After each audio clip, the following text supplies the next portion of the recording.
नमस्कार. आज आपण गव्हाच्या पिठाच्या कापण्या कशा करायच्या त्या बघूया.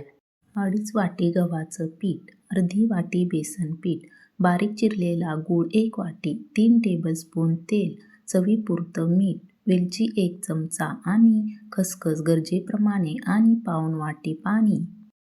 इथे मी एक पातेलं गरम करत ठेवले. त्यामध्ये पाऊण वाटी पाणी आणि 1 वाटी गूळ टाकून सतत ढवळत राहायचं. गूळ संपूर्ण विरघळला पाहिजे.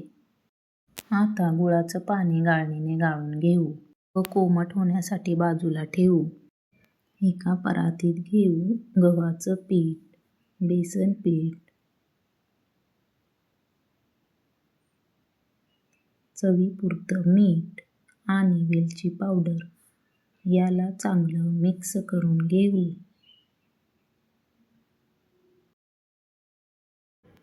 तेल चांगलं कडकडीत गरम करून या पिठावर तेलाचं मोहन घालायचं.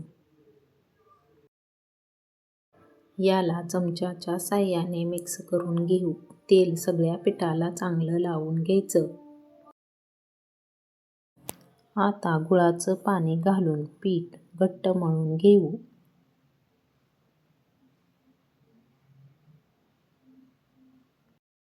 पीठ घट्ट मळून झाल्यानंतर याला 5 ते 10 मिनिटे भिजत ठेवू.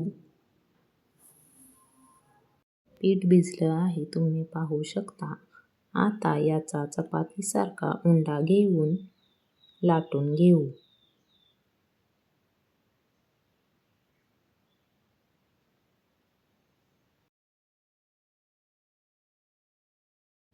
थोडं लाटून झालं की त्यावर खसखस लावून घेऊ, म्हणजे खसखस तेलात सुटणार नाही.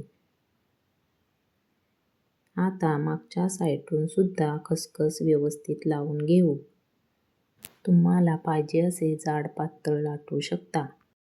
याला आता कापून घेऊ. छान कापणीचा आकार यावा म्हणून याला मी चौकोनी आकार देते. मग याला पाहिजे तशा कापणीच्या आकारात लहान मोठ्या ठेवू शकता.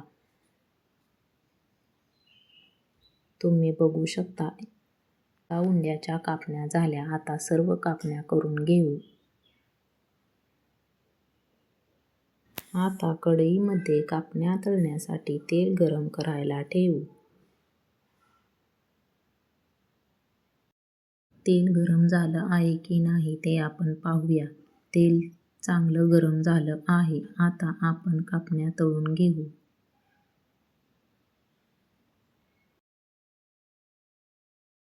तेलात बसतील एवढ्याच कापण्या तुम्ही सोडू शकता. गॅस कमी ठेवायचा व कापण्या सतत हलवत छान तांबूस रंगावर तळून घ्यायच्या. 3 ते 4 मिनिटात कापण्या छान तळून झालेल्या आहेत. आता एका प्लेटमध्ये कापण्या काढून घेऊ. आता उरलेल्या कापण्या तळून घेऊ. सगळ्या कापण्या तळून झाल्या आहेत. एकदम खुसखुशीत कापण्या झालेल्या आहेत. तुम्ही बघू शकता. तुम्हाला ही रेसिपी आवडली तर नक्की ट्राय करा.